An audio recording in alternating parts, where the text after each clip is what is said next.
Pagsugbo, a name that means to wade or walk in water. A fitting name for the island whose history has long been attached to the waters surrounding it. Today, we now know Sugbo as Cebu, a regional center and a jump point transportation hub to the southern Philippines. And this was also the case since pre-colonial times. Naturally, the settlement known as Sugbo was blessed with an excellent harbor area.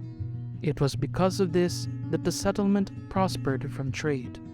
Archaeological evidence indicated that trade with other islands in the Philippine archipelago and with Southeast Asia occurred as early as the 10th century. And by the time the Magellan expedition arrived in Cebu in 1521, the pre-colonial settlement had become a thriving entrepot which traded with China, Siam, and other maritime states in the east.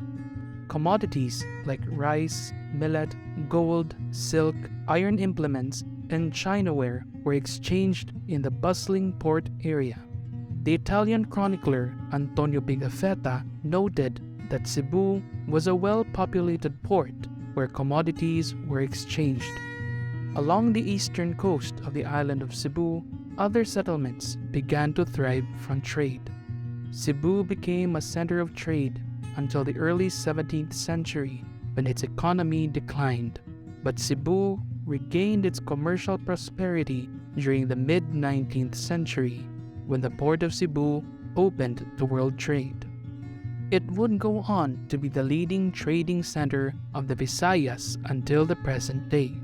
As a transportation hub, inter-island travel was one of the main maritime activities in Cebu.